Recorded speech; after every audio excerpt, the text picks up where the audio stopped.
नमस्कार दोस्तों, आपका इस चैनल पर स्वागत है। मैं आपको आज एजुकेशन मैनेजमेंट के बारे में कुछ बातें कहना चाहूँगा। सारे लोग अलग-अलग चैप्टर्स की बात करते हैं, अलग-अलग चीज़ों की बात करते हैं, जैसे वेल्थ मैनेजमेंट की बात करते हैं, कोई हेल्थ मैनेजमेंट की बात करता है। मैं आपको एजुकेशन मैनेजमेंट के बारे में आज का वीडियो मैं बताना चाहूँगा।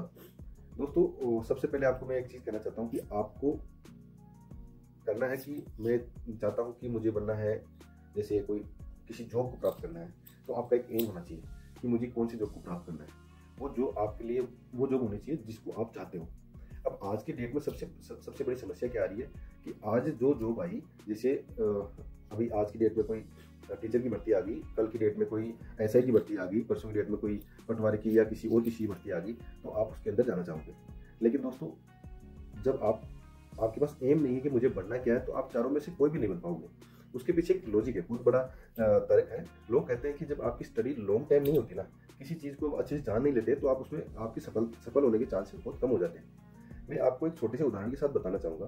सपोज करो कि जैसे मुझे एक थानेदार यानी एसआई की पोस्ट, सब इंस्पेक्टर की पोस्ट मुझे चाहिए। आप सब इंस्पेक्टर की पोस्ट को लेने के लिए पढ़ाई करते हो। आपने 1 साल भर पढ़ाई किया, पोस्ट आ गई और उसके अंदर आप सक्सेस नहीं हुए, आपका रिटर्न में क्लियर नहीं हुआ।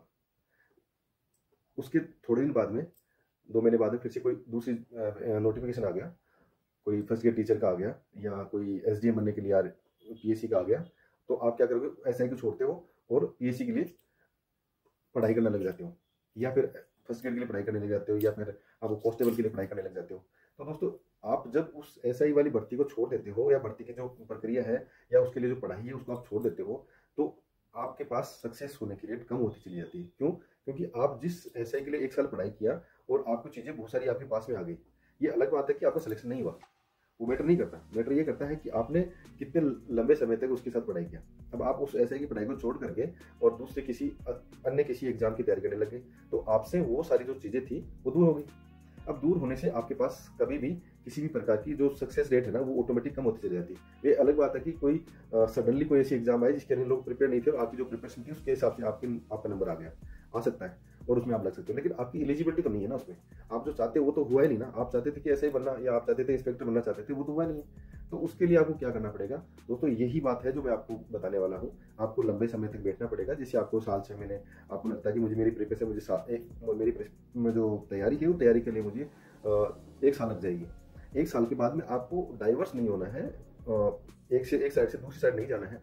आपको ये नहीं देखना है कि नहीं यार, अब तो दूसरी वैकेंसी आ गई, मैं उसके लिए तैयारी कर लेता हूँ। तो आपने वैसा नहीं करना है। अगर आप वैसा करोगे तो ये मान के चलो कि आपकी सक्सेस नहीं होने वाली है। अब दूसरी बात करना चाहूँगा कि करें कैसे उस एग्जाम को। हमने जो एग्जाम की पढ़ाई कैसे करें, एग्जाम को क्रैक कैसे करें। क्रैक करने के लिए दोस्तों आपको उस समय के लिए बैठना पड़ेगा। 1 साल बैठोगे, वैकेंसी, दूसरी वैकेंसी आ जाएगी, आ जाने दो। लेकिन आपने सबसे पहले आपके अपने अंदर झांक के देखना है, और आपको ये अपने आप से बातें करनी है कि मेरा स्किल्स किस क्षेत्र में है, मैं किधर जाना चाहता हूँ, कि मुझे ऐसा ही बनना है, या मुझे टीचर लाइन में जाना है, या मुझे प्रशासन की लाइन में जाना है, या मुझे क्लिनिकल डिपार्टमेंट में जाना है। ये आपने सबसे पहले डिसाइड करना पड़ेगा। और आप सबसे पहले डिसाइड करके आप अपनी जो एबिलिटीज है उसको पहचान लेते हो, तो उसके बाद में आपके पास आपके जो माइंड को डाइवर्ट करने के लिए बहुत सारी चीज़ें आएगी। इस टाइम में बहुत सारी चीज़ें ऐसी आएगी जो आपके माइंड को डाइवर्ट करेगी। आपको अपने माइंड को डाइवर्ट नहीं होने देना है। इस बात का ध्यान रखना कि जैसे मान लो आप ऐसे ही के लिए बैठे हो, आपको दूसरा कोई आ जाएगा, बोलेगा नहीं सर आप तो ये मत करो, फर्स्ट ईयर की वैकेंसी आ गई उसके लिए तैयार कर लो, तो आप कभी सक्सेस नहीं हो पाओगे। क्योंकि आपकी जो पढ़ाई एसआई के लिए जो करोगे, कुछ 6 महीना उसके लिए पढ़ाई करोगे, उसके बाद में 6 महीना उसकी पढ़ाई करोगे, तो एसआई वाली पढ़ाई भी रह जाएगी और आपकी जो टीचर वाली पढ़ाई भी रह जाएगी। अब करना क्या है हमारे को, कि सबसे पहले हमारे को अपने स्किल्स पे काम करना है। अपनी हॉबीज या हमारी जो स्टडी की जो हम क्या करना चाहते हैं, क्या बनना चाहते हैं, उसके ऊपर हमारे को काम करना पड़ेगा। जब वो सारी चीज़ें एक बार आप छान लेते हो, निकाल लेते हो कि भाई मुझे ऐसा ही बनना है, मेरा इस क्षेत्र में अच्छा काम करता हूँ, मेरा इंटरेस्ट बढ़िया है, तो कुछ उसके रिगार्डिंग आपको बुक्स लेके आनी है। और जैसे पुराने पेपर्स को भी लाना है, पहले बुक्स लेके आनी है, बुक्स को आप ऑन योर ओन स्टडी करना है।